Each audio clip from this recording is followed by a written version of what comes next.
Rapping first gained popularity in the US in the 1970s as a form of street art. Its origins were in the Bronx, where DJs and MCs came together to perform in local parks and streets. The reason behind this was that many of the impoverished neighborhoods could not afford to go to clubs, so instead they threw block parties.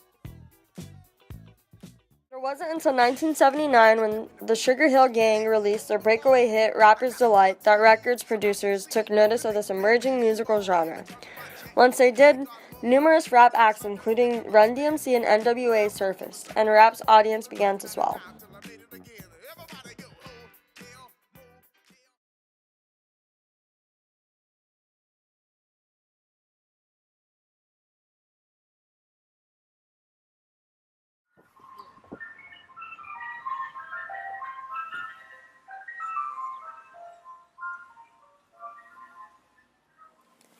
This is a glimpse into the story of a young individual from East LA.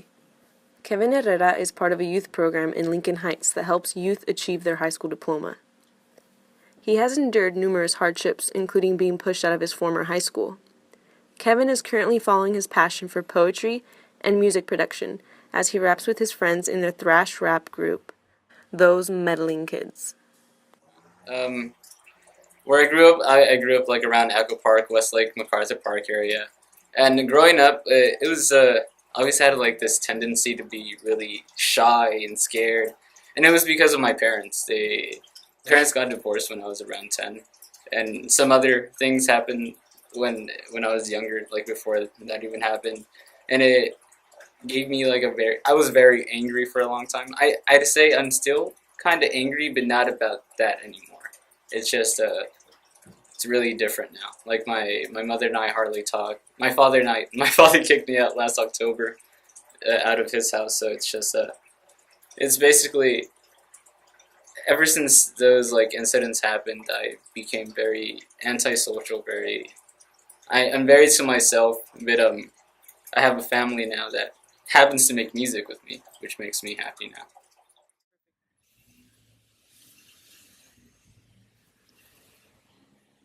Latinos are identified as a high-risk group for depression, anxiety, and substance abuse.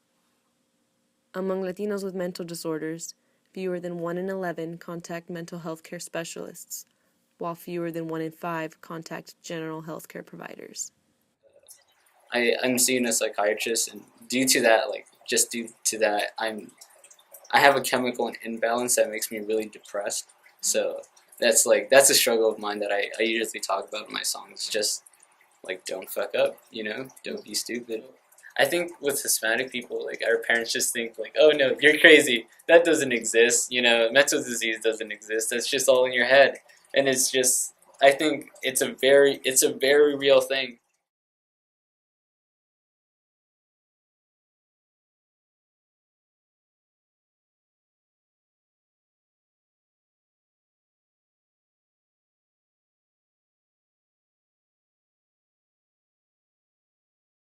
A lot of pharmaceuticals. It was like Ambien, Xanax, codeine, Oxycontin, Adderall.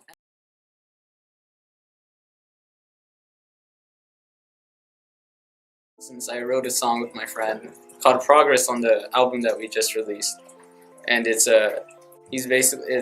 was a fusion of me and him writing, and it was basically just us trying to get better, because at the time when we were doing this album before, we were really emotionally unstable. We were doing drugs. We are just basically fucking up. Music came to me when I needed it. It like fell at my feet, because I think if they didn't call me to make that song, I honestly think I would have been 6 feet underground right now.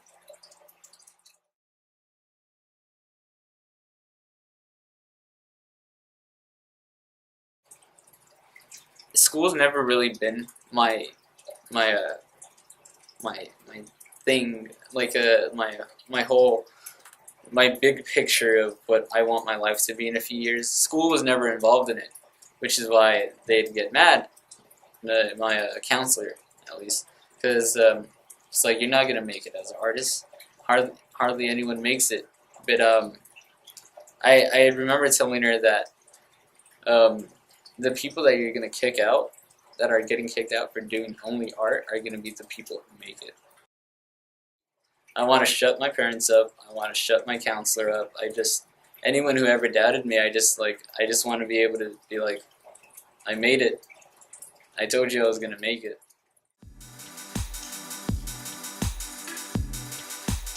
We're always those kids that people doubted. We're always those kids that were just like, they're not going to make it. You know, we're kind of just like this group of friends that like to fuck around. And then those meddling kids became savage boys, where it's just a bunch of kids who were kind of just, they felt alienated.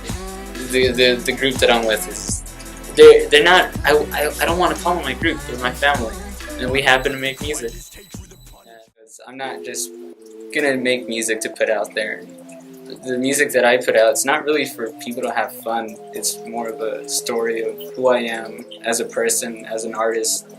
You know, just who I am and where I came from.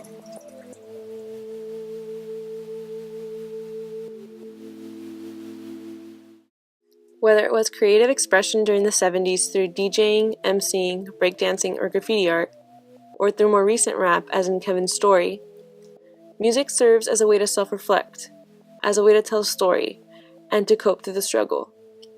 Among other things, music provides an outlet for resistance, and a space to create and reaffirm identity. Now what you hear is not a test, I'm rapping to the beat. And me, the groove, and my friends are gonna try to move your feet. You see, I am Wonder Mike, and I like to say hello.